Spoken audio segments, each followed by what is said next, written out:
안녕하세요. 즐거운 라디오입니다. 오늘은 굉장히 기쁜 소식과 그리고 무서운 소식 한 가지씩 준비해 봤습니다. 자, 삼성전자가 신종 코로나 바이러스 감염증이죠. 이 코로나19 사태 속에서도 올 2분기 8조 원대의 말도 안 되는 영업이익을 거뒀습니다. 참 아이러니합니다. 코로나도 겹치고 일본의 수출 규제 이후 1년이 지난 후에도 오히려 미동 없이 대한민국 반도체 산업을 이끌어주고 있는 모습을 보여주고 있는데요. 몇 번 말씀드렸지만 이 일본 아베의 한국 경제 침략은 완전하게 실패했고 도끼로 재발등을 찍은 최악의 수가 돼버린 것이죠. 지지율은 아마 계속 떨어질 것 같습니다. 박수 한번 쳐야겠네요. 우선 삼성전자는 당초 시장에서 전망했던 추정치죠. 이 6조 원 초반에서 중반대를 크게 웃도는 이 어닝 서프라이즈를 기록했습니다. 이에 대한 이유는 우선 여러 가지 이유가 있겠지만 사실 현재 사회와 연관지어 우리가 해석해 본다면 코로나19 확산으로 재택근무 그리고 온라인 수업 같은 이런 비대면 생활이 늘어난 가운데 IT 산업에서의 반도체 수요가 전반적으로 증가한 영향으로 우리는 풀이할 수 있겠습니다. 실제로 시장에선 올 2분기 삼성전자의 반도체 사업부 영업이익은 5조 원 이상일 것으로 추정돼 왔고 2018년 4분기 7조 7,700억 원 이후 6분기 만에 최대 실적을 낼 것으로 추산해 오긴 했습니다. 하지만 이 정도의 어닝 서프라이즈는 사실 아무도 기대하지 못해왔어요. 6조 초반에서 다 합쳐서 6조 중반을 대부분 제시해 왔는데 삼성전자는 이 연결 재무제표 기준으로 잠정 집계한 올 2분기 영업이익이 8조 1천억 원으로 전년 동기 대비 22.73% 증가했다고 오늘 밝힌 것이죠. 영업이익은 거의 23%가량 늘어났지만 아쉽게도 같은 기간 매출액은 52조 원으로 지난해 2분기보다 약 7.36% 감소했습니다. 사업 부문별로는 삼성전자의 핵심이죠. 이 디바이스 솔루션 DS 부문에 반도체 사업부가 버팀목 역할을 했을 것으로 추정됩니다. 증권사마다 조금씩 추정치가 상이하지만 업계에서는 대체로 올 2분기 삼성전자의 반도체 사업부 영업이익이 4조 원대 후반에서 최대 5조 5천억 원에 달할 것으로 추산하고 있을 만큼 견고한 실적을 보여주고 있는데요. 반도체 사업 영업이익 기준으로 2018년 4분기에 기록한 7조 7,700억 원 이후 최대 실적에 해당될 것으로 판단이 됩니다. 우선 왜냐하면 2019년부터는 메모리 가격 급락으로 삼성전자의 반도체 영업이익은 1분기 4조 1,200억 원 이후 2, 4분기 동안은 3조 원대에 머물러 왔고 2분기 삼성전자의 반도체 이런 호실적은 코로나19가 전 세계로 퍼지는 상황에서 재택근무나 온라인 쇼핑 같은 이런 비대면 생활상이 확산되었기 때문에 실적은 상승할 수밖에 없었을 겁니다. 앞으로도 이런 건 계속될 것 같고요. 특히 온라인에서 소비하는 시간이 늘어나면 늘어날수록 서버 업체들의 데이터 센터 투자가 확대되면서 세계 1위 메모리 업체인 삼성전자의 D램과 이 낸드 플래시가 날개 돋친 듯 팔릴 수밖에 없겠죠. 이 디스플레이 부문에선 주요 고객사의 보상금을 포함한 일회성 수익 9천억 원이 반영되어 이 적자를 면한 것으로 추정이 되고요.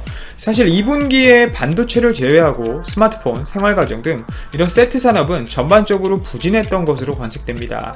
특히 스마트폰과 모바일 사업을 전담하는 이 IM 부문의 2분기 영업이익은 1조 원대 중후반으로 전년 동기죠. 1조 5,600억 원과 유사하거나 소폭 낮을 것으로 전망이 되는데 이는 사실 최근에 나온 이 갤럭시 울트라 및 갤럭시 시리즈들의 부진한 실적으로 보입니다.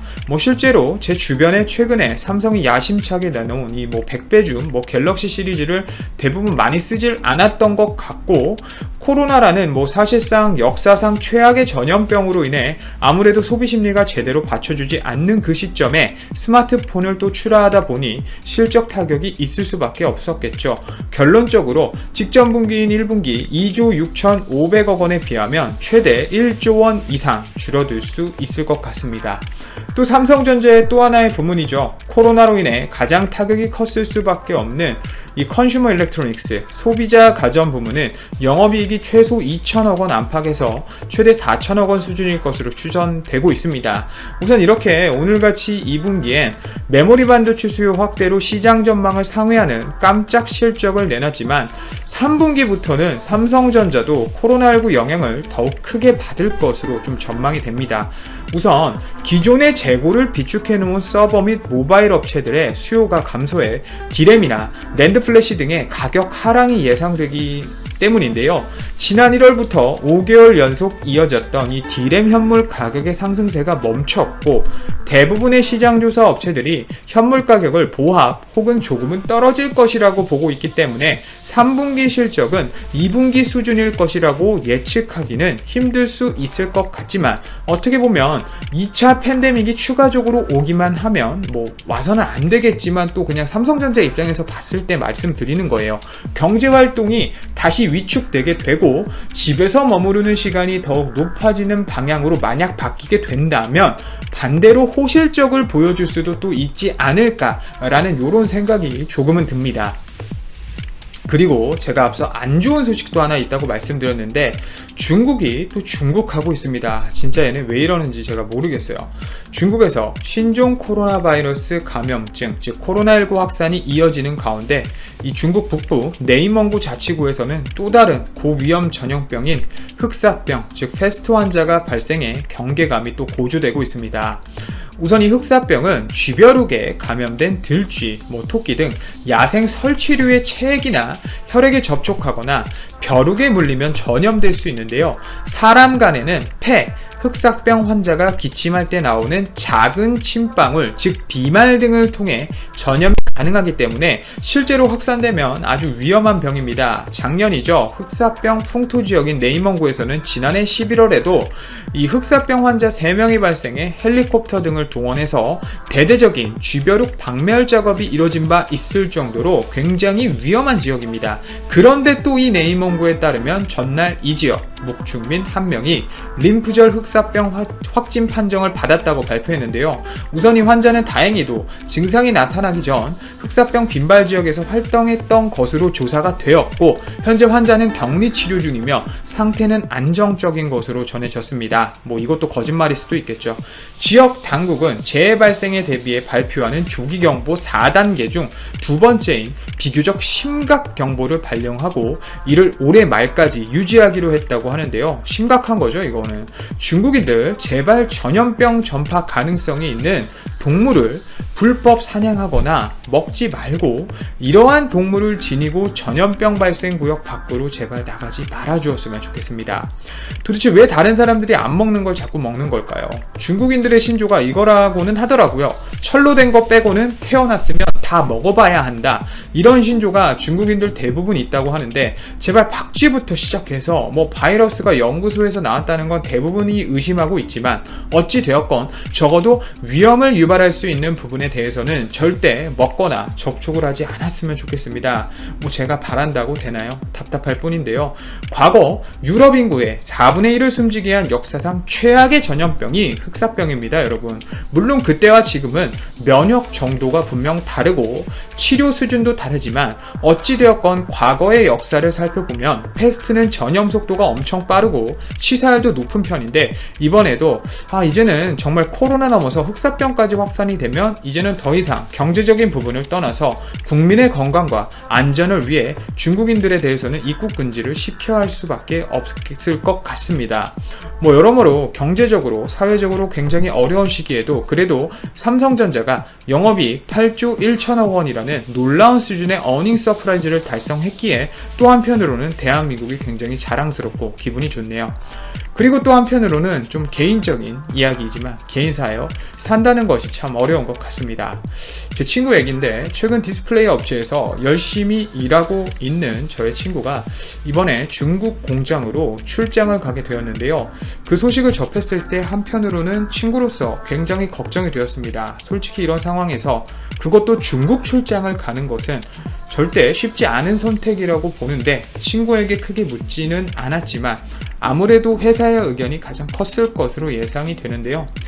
산다는 것 자체가 본인 의지대로 되는 것이 사실 많이 없는 것 같고 그리고 청취자 여러분들께서도 저보다 훨씬 오래 사셨을 거고 경험이 많으셨을 텐데 또 이런 어려운 시기에 용기를 내어 중국 출장길에 오른 친구의 건강과 어려운 시기에 대한민국이 또 한 발 앞서 나가길 바라며 이만 방송 마치도록 하겠습니다. 오늘도 제 방송을 들어주셔서 진심으로 감사드리고 도움이 되셨다면 좋아요, 알람, 구독, 그리고 댓글, 따봉 한 번씩 꼭 부탁드립니다. 감사합니다. 뉴질랜드, 대만, 베트남 등 세계의 여러 나라가 코로나19 종식 선언을 했거나 종식이 임박한 가운데 우리나라는 오히려 일일 확진자 수가 크게 늘었다. 현재 중국, 미국의 갈등 속에서 한몫 잡으려던 베트남에게 예상했던 것과는 달리 쉽게 상황이 전개가 되지 않는다는 소식이 전해지고 있습니다. 제2의 중국으로 주목받는 나라 베트남이 현재 사태가 진정되면서 푹 베트남 총리는 낙관적인 경제 지표를 발판으로 외국 기업의 투자를 대거 위치해 다른 나라는 꿈도 꿀 수 없는 올해 5%대 성장 달성을 자신했는데요. 우선 지난 3일 베트남 투자기획부와 베트남 언론에 따르면 올해 들어 지난달 20일까지 베트남에 등록한 외국인 투자 규모는 139억만 달러로 지난해 같은 기간보다 17% 감소해 기대 이하라는 말이 나오기 시작했습니다.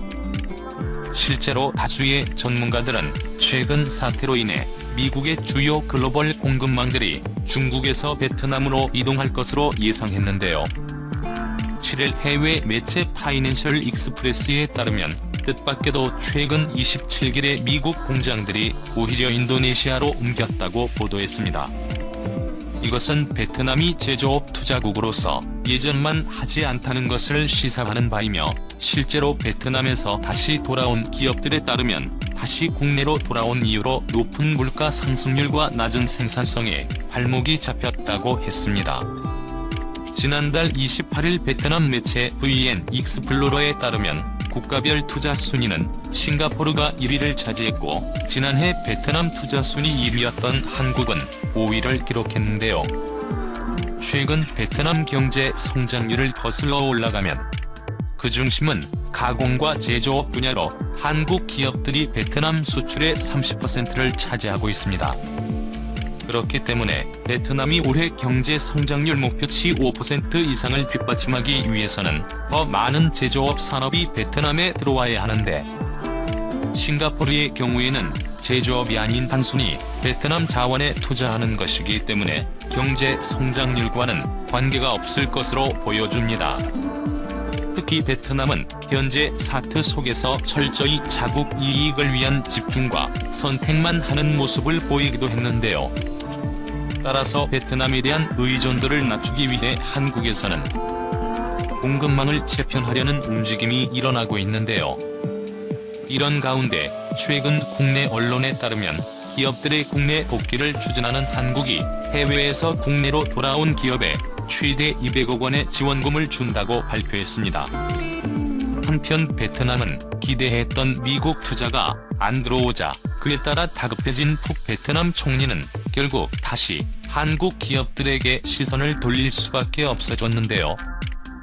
최근 베트남 언론들에 따르면 지난달 31일 박민성에 있는 베트남 삼성전자를 찾은 푹 베트남 총리는 삼성은 베트남 발전에 가장 크게 기여했으며 삼성이 베트남 경제에 더 많은 기여를 할 수 있게 노력을 해야 한다면서 삼성이 베트남에서 제조하는 것에서 베트남인들이 삼성 제품을 제조하는 능력으로 전환할 수 있도록 최선을 다해 장려해달라고 강조했다고 합니다. 결국 베트남은 한국 없이는 경제 성장이 어렵다는 것을 의미하는 바인데요.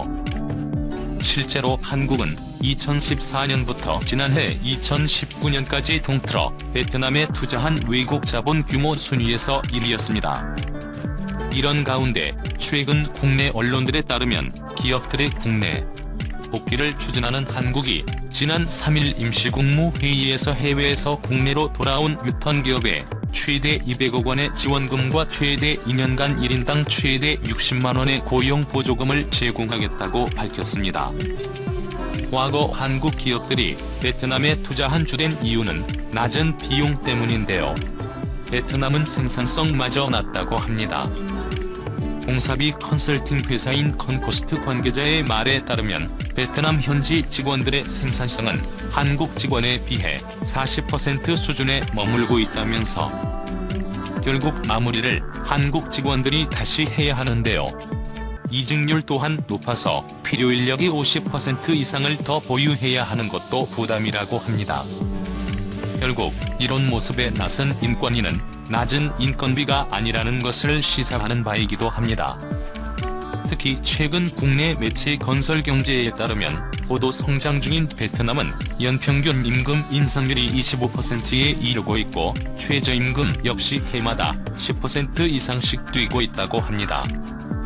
예로 10년 전 20만원 선이던 대졸 초임 월급이 지금은 40만원이 됐고 앞으로 5년이 지나면 60만에서 80만원 선으로 뛸 전망이라 하는데요. 지난해 11월 글로벌 인력자원 컨설팅 업체 ECA 인터내셔널에서 보도된 연간 임금 동향 보고서에 따르면 베트남의 평균 임금 상승률은 5% 이상으로 세계 두 번째로 높은 수준이라고 합니다. 한편 한국은 이번 사태 속에서도 K-방역으로 전 세계에 모범을 보이며 이런 상황 속에서도 유일하게 경제를 계속 돌리자 한국이 가장 안전한 생산기지라는 말도 나오고 있습니다. 결국 낮은 인건비가 더 이상 기업들의 최우선 순위가 아닐 거라는 것을 시사하는 바인데요. 한국은 첨단 산업과 연구에도 100억 원 이상의 국비 지원 보조금도 지원해줄 거라고 합니다. 이런 가운데 이번 한국에서 발표한 인센티브로 더 이상 낮은 비용으로 동남아시아를 찾아야 하는 이유가 줄어든 상황인데요. 해외에 나가 있는 많은 국내 기업들이 다시 돌아오게 될지 주목됩니다. 아시아개발은행은 1.8%의 성장률인 미얀마가 2위, 브루나이를 1.4%로 3위에 올려놓았다. 싱가포르, 캄보디아에 이어 태국은 마이너스 6.5% 꼴찌다. 동남아시아의 평균 GDP 성장률은 올해 마이너스 2.7% 감소할 것으로 예상되며 내년에는 5.2%로 반등할 것으로 전망했다. 목요일 발표된 아시아 개발 전망 2020 보고서에서 베트남에 대한 최근 전망치는 4월 전망치보다 0.7%포인트 낮아졌다. 보고서는 가뭄이 장기화되고 수출 물량이 준 농업 침체에 따른 전망이라고 밝혔다. 또 5월 국내선 운항이 외국인 관광객 감소 폭인 98%를 메우기에는 역부족이라고 밝혔다. ADB는 2020년 남은 기간 동안 농업과 서비스업 성장세가 둔화될 것으로 전망했는데 이는 글로벌 대유행으로 개인 소득이 감소한 데 따른 외부 수요 감소와 내수 감소 때문이다. 그러나 베트남의 성장세가 2021년에 다시 회복될 것으로 기대한다고 말했으며 올해 당초 전망치를 유지했다. 이번 보고서는 또 물가 상승률 전망치를 3.3%에서 3%로 하향 조정했다. 베트남의 올해 물가 상승률은 지역 평균인 1%보다 높아 당초 전망치보다 0.9%포인트 낮다. 베트남은 1분기 GDP 성장률은 3.8%로 10년 만에 최저치를 기록했다. 지난해 베트남 국내 총생산 성장률은 7.02%로 2018년 7.08%를 기록한 데 이어 최근 10년 만에 두 번째로 높았다.